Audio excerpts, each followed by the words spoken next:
guys, so as you guys are probably wondering, you probably recognize my voice or me in general from my couple of channels, and then Andrew, come on and sit down with me. So me and Andrew, you guys probably recognize Andrew from the Hamsterman channel. We've done a couple videos together. He has his channel, I have mine. But today we're going to we have this new combined channel basically together, where we're going to be doing a bunch of crazy stuff, and we figured, hey, we are wanting to teach younger magicians or beginner magicians all the cool stuff that they need to know. And so we're going to do this series that's going to be called Beginner to Advanced Card Magic, where you're going to learn moves all the way up to the advanced, starting with like the double lift, the spread, all the way up to do cool color changes like the duck change or the spring, whatever. We're going to be teaching you guys all that stuff.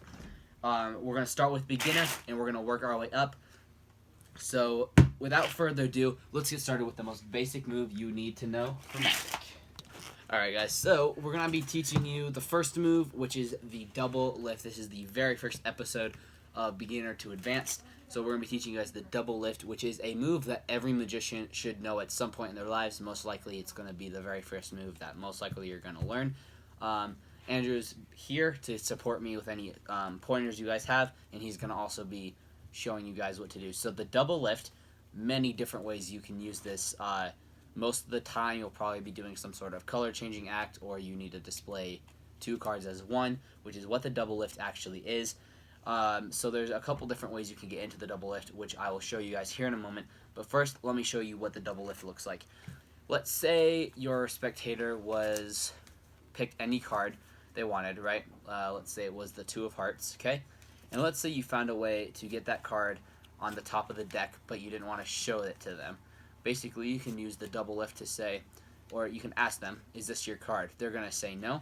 You can flip that card over and set it down, and just with the snap of your fingers, it will change into their card.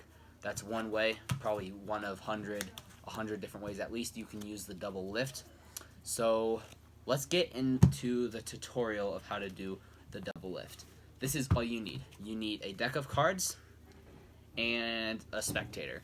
So most likely this will probably take you less than a day to master, because it's probably one of the most beginner moves you can do. So basically, like I said, the double lift is a way of displaying two cards as one card and flipping that card over as one card. There are a couple different ways to do this. I'm going to be teaching you guys really the most basic way. Andrew has his way of doing the double lift. I think we're a bit different. I'll teach you mine, and then Andrew, I'll let him teach you yours. My way is, here's what you're going to do. You're going to hold the deck in Gambler's Grip, okay, which I'm going to teach you really quickly. This is a very basic thing that every magician needs to know. You put your pointer finger on top, your thumb onto the side, and then your other three fingers all the way on the other side. So if it's facing you, there should be 0 fingers on the back, and there should be the pointer finger on the front. This is going to be the grip that most magicians are going to want to automatically go to. This is a very comfortable grip, and this is what you're going to need to start out with. The double lift, what I do usually is I'll spread off a couple cards, and then I use my pointer finger to kind of riffle up the deck like this and grab 2 cards and flip it over. Now, the hardest part of this is not going to be getting 2 cards. It's going to be learning how to flip them over and squaring them up as one card instead of it flashing. Like at the first start, you're probably going to flip over more than 2. That's okay. You got to learn at some point. And you're probably going to do this. You might accidentally drop the cards. You might flash 2 cards.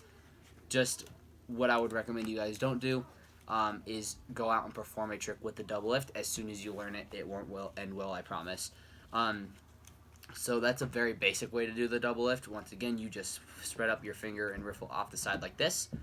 Grab 2 cards, and then you can get a little pinky break like this, and you just flip over the 2 cards. And then to flip it back over, you can either do it like this, which is your middle finger at the top, your left, or your thumb at the bottom, and you just flip it over like this.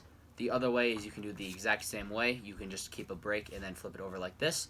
And that's how you do the version of the double lift that I usually do. So Andrew, how do you do it? So when I do the double lift, my way is pretty simple. It's actually very similar to Ethan's, but instead of using my pointer finger to riffle, I use my thumb. So when I do the double lift, I'll riffle with my thumb. I'm doing this exaggerated to show you guys. So I'll riffle up until I have 2 cards, right? So I'll So I just riffle up until I have 2 cards, and then I usually get a break. If I'm explaining a trick and the first move requires a double lift, I'll keep a break there. So then I could easily flip it over, and I flip it over the exact same way, pointer and thumb, and then just pick it up and turn it back over. So mine's pretty much the same. It involves the same grips. It's just I feel like it's a little bit easier to use your thumb to riffle up, and it's a little bit more discreet. Okay, guys. So I'm going to teach you one more way to do a double lift. This is a bit more of what you could call an advanced double lift or a bit flashier version. Basically, you're going to use Andrew's version of the double lift where you're going to riffle up the side, but instead of using the middle, you're going to riffle up on the edge, and you're going to get 2 cards, and then you're going to take your middle finger at the top left corner if it's facing you, or the right corner, sorry, and then your thumb is going to go at the bottom left corner, and you're going to place it against the palm of your hand, and you're going to flip it over like this, and then you can flick the card as long as you have a good grip so it doesn't like flash, and then you can flip it over. It's a very simple way to get a double lift and a kind of a more flashy way to do the double lift. So yeah, guys, that was the double lift. So let's actually skip to the end, and we're going to teach you guys some things not to do with the double lift. Alright guys, so this is what you're going to do. So some things not to do with the double lift. With Andrew's version, I'll let him kind of explain some things that you shouldn't do when using the double lift. His version, I guess you could say, is, like he said, he was being very exaggerative when he was doing this. Do not do that. That is horrible. So when you do the lift, you really want to stay really small and maybe like 1/8 of an inch if you can right off, because if you're doing this, it's going to look super obvious. So another thing is you want to riffle, like he said. I actually forgot to explain that, but riffle on the corner because it's easier. If you try to riffle down the center, it just doesn't feel right, and it also doesn't work as well. So because it doesn't allow you to square up the cards quite as well, because you put your pointer finger here, or pointer or middle, whatever you feel more comfortable with. I feel more comfortable with middle, and then you riffle with your thumb, and you could easily pick it up, and they're already squared. So if you grab from the middle, they could easily get out of whack. So yeah. And like we were saying, do not do super exaggerative like this when you're getting a double lift. The best way I would think that you could do that is by using your fingers as cover. You're going to actually, as we teach you guys different moves, this is going to be a super important thing that you're going to want to do. You're basically just going to take your 3 fingers, not your pointer, and cover the deck like this. This is what you could call, I think, like Gambler's Cop or something. You hold it like this, and that allows you a bit of cover to do the double lift without anyone really seeing you.